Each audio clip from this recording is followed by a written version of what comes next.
Hello everyone. Easy physics by N K channel पर कक्षा 11 की फिजिक्स के गुरुत्वाकर्षण के चैप्टर में आप सभी का एक बार पुनः बहुत बहुत स्वागत है। गुरुत्वाकर्षण के चैप्टर में पृथ्वी की सतह के ऊपर जो गुरुत्वीय त्वरण है उसका टॉपिक हम पढ़ रहे हैं।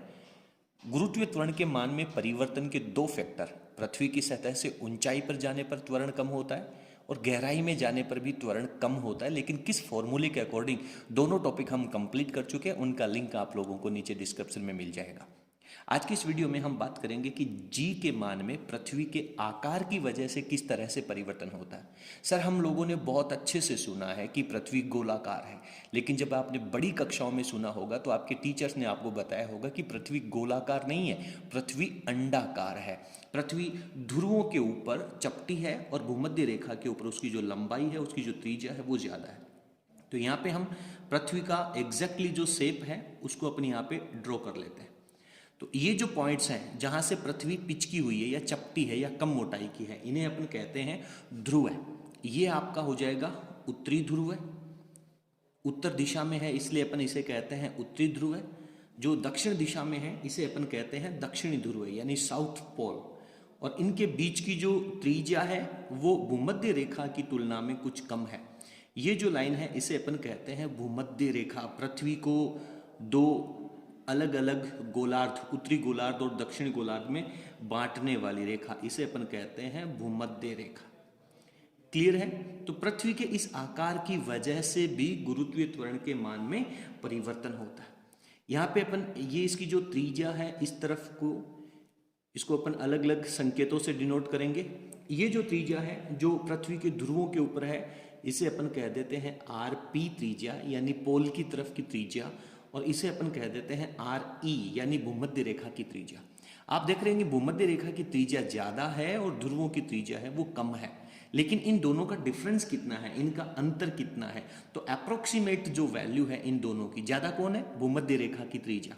ध्रुवों की त्रिज्या कम है, तो ज़्यादा त्रिज्या में से यदि कम वाली त्रिज्या को हम माइनस कर दें तो इसकी जो अप्रोक्सीमेट वैल्यू होती है वो होती है 21 किलोमीटर, यानी 21 किलोमीटर की दूरी का डिफरेंस है इन दोनों के अंदर।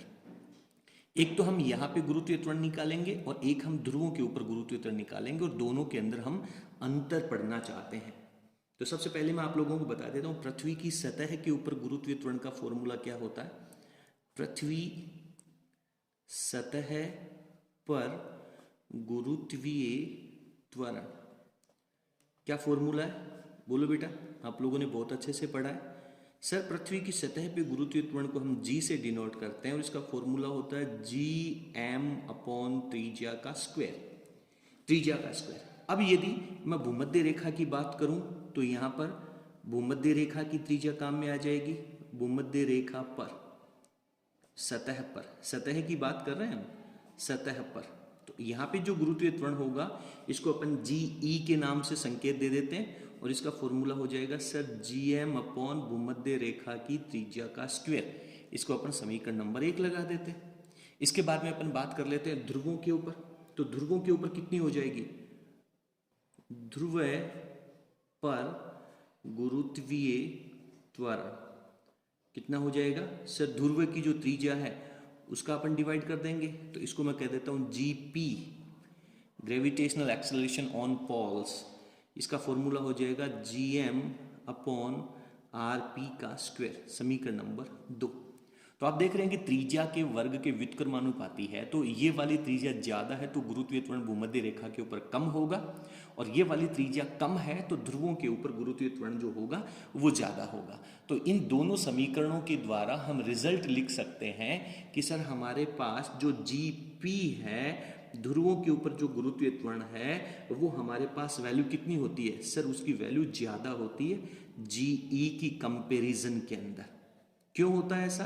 क्योंकि हम यहाँ पे इसका रिजल्ट लिख सकते हैं, चूंकि आर ई की जो वैल्यू है वो ज़्यादा है आर पी से। भूमध्य रेखा के ऊपर जो त्रिज्या है वो ध्रुवों की त्रिज्या की तुलना में ज़्यादा है, तो जिस ज़्यादा संख्या का भाग लगेगा तो उसका त्वरण जो है वो कम हो जाएगा।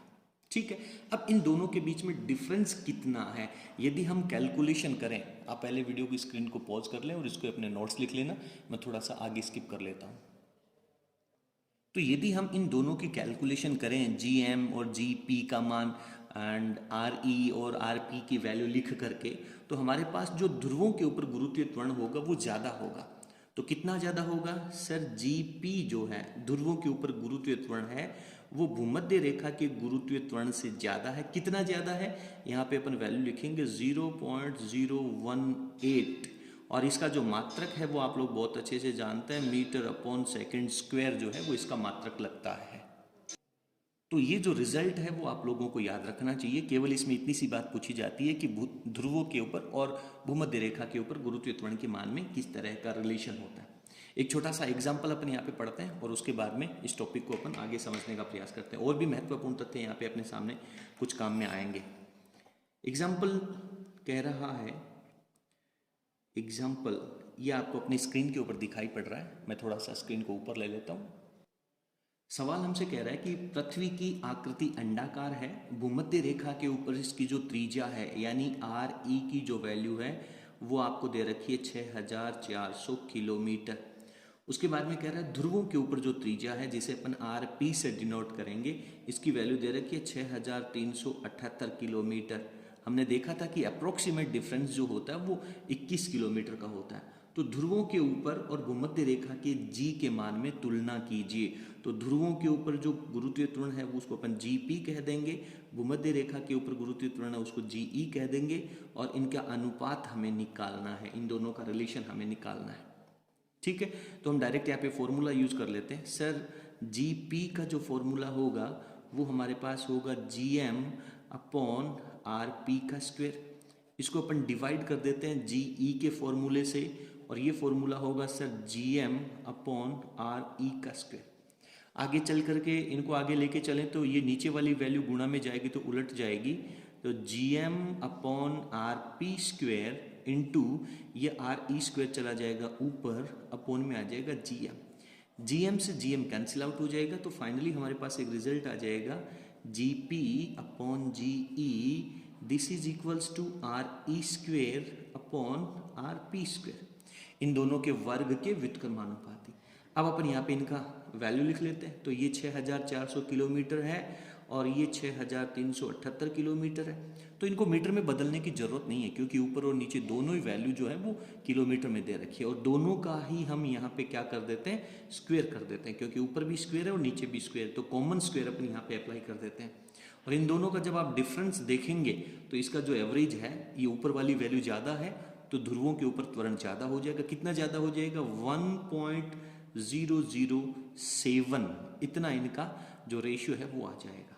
तो अनुपात की यदि अपन बात करें तो यहाँ पे हमारे पास वैल्यू आ जाएगी G P ratio G E, this is equals to 1.007 ratio, और इसके साथ में वैल्यू आ जाएगी 1।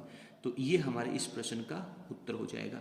उम्मीद करता हूँ कि आप सभी ने भूमध्य रेखा के ऊपर और ध्रुवों के ऊपर गुरुत्वीय त्वरण का जो डिफरेंस है, जो रिलेशन है, वो बहुत अच्छे तरीके से पढ़ लिया और आपको समझ में आ गया।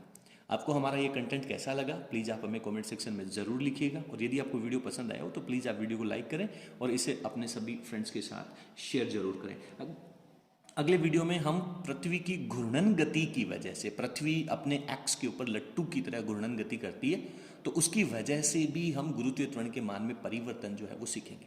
एक बहुत ही इंपॉर्टेंट तथ्य मैं आप लोगों के यहाँ पर एक्सप्लेन कर देता हूँ, वो आप लोगों को समझना चाहिए। देखिए, एक चीज़ मैं आपसे कहता हूँ कि जनरली आपसे पूछा जाता है कि आपका वजन कितना है, तो मैं यहाँ पे रफ वर्क कहता हूँ या फिर मैं इंपॉर्टेंट फैक्ट्स कहता हूँ। ठीक है, तो जनरली सर हमसे पूछा जाता है कि आपका वजन कितना है, तो मान लीजिए आप कहते हो कि मेरा वजन 40 केजी है, तो m की जो वैल्यू है वो आपकी कितनी है? 40 किलोग्राम है। और पृथ्वी की सतह के ऊपर गुरुत्वीय त्वरण जो है, जिसको हम जनरली 10 मीटर प्रति सेकंड स्क्वायर मानते हैं, वो मैंने यहाँ पे लिख लेता हूँ। तो एक्चुअल में g और m दोनों का जो मल्टीप्लिकेशन होता है उसे अपन कहते हैं भार, और भार के साथ में हमेशा बल शब्द लगेगा, तो भार बल हमारे पास आ जाएगा। तो जो तुला के द्वारा, ताकड़ी के द्वारा हम लोग वजन तोलते हैं, सब्जी लेते समय, लोहा या कुछ भी लेते समय, तो एक्चुअल में वो उसका m नहीं मेजर कर रहा है, वो एक्चुअल में F is equals to mg measure कर रहा है। द्रव्यमान आपके पास है, जी है वो गुरुत्वीय त्वरण से मल्टीप्लाई हो जाएगा, तो ये वैल्यू आपके पास 400 और बल का मात्रक न्यूटन हो जाएगा। अब मेरा प्रश्न ये है कि यदि आप इस 40 किलोग्राम द्रव्यमान को आप भूमध्य रेखा के ऊपर जाकर के तोलते हैं और इसी 40 किलोग्राम द्रव्यमान को आप पृथ्वी के ध्रुवों के ऊपर जाकर के तोलते हैं, तो ये आपके पास भूमध्य रेखा वाला पॉइंट हो गया ए, और ये वाला जो पॉइंट है इसे मैं कह देता हूं बी। तो आपके पास द्रव्यमान तो 40 किलोग्राम है, द्रव्यमान में कोई चेंज नहीं होगा, मास जो है वो 40 केजी है। लेकिन जब आप ए पॉइंट पर जाकर के तोलेंगे तो यहां पर इसका गुरुत्वीय त्वरण कम है, जी की वैल्यू कम है, तो एफ जो आपके पास आएगा वो कम हो जाएगा। और ध्रुवों के ऊपर जाकर के जब आप इसी 40 किलोग्राम को तोलेंगे तो जी की वैल्यू बढ़ जाने की वजह से इसके ऊपर लगने वाला फोर्स बढ़ जाएगा। लेकिन आप ये चाहते हैं कि ए पॉइंट के ऊपर और बी पॉइंट के ऊपर भार बल हमेशा बराबर रहे, भार हमेशा बराबर रहे। तो मैं यहां पे लिखता हूं कि साहब मुझे भूमध्य रेखा के ऊपर, भूमध्य रेखा के ऊपर मुझे भार बराबर चाहिए और ध्रुवों के ऊपर जो है वो भी भार बराबर चाहिए। ध्रुवों के ऊपर भार, ध्रुवों पर भार, ये दोनों वैल्यूज मेरे को बराबर चाहिए।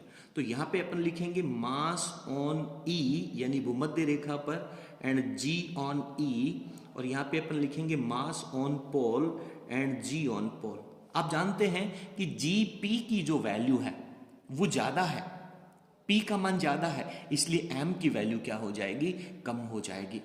तो यदि आप किसी वस्तु को तोलना चाहते हैं, जैसे अगर आपको चीनी चाहिए तो आप ध्रुवों के ऊपर जाकर के चीनी की मात्रा लेंगे 40 किलोग्राम यदि आप ले रहे हैं, तो एक्चुअल में 40 किलोग्राम के साथ में उसके गुरुत्वीय त्वरण से मल्टीप्लाई होगा।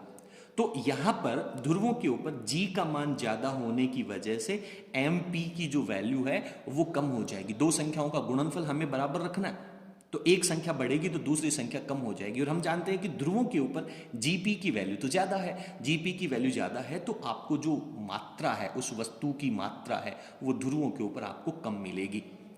तो इसका जो रिजल्ट है वो हम यहाँ पे बहुत अच्छे से शब्दों में लिख लेते हैं कि समान भार वाली वस्तु का जो द्रव्यमान है वो कहां पर, भूमध्य रेखा पर, भूमध्य रेखा पर अधिक होगा, भूमध्य रेखा पर अधिक होगा। तो यदि आप लोग कोई पदार्थ खरीदना चाहते हैं, तौल करके खरीदना चाहते हैं, तो ध्रुवों पर खरीदने की बजाय भूमध्य रेखा के ऊपर जाकर के खरीदेंगे तो हमें उसकी मात्रा जो है वो ज्यादा मिलेगी। तो आपको हमारा साइंस का ये जो फैक्ट है वो कैसा लगा, प्लीज आप हमें कमेंट सेक्शन में जरूर लिखिएगा।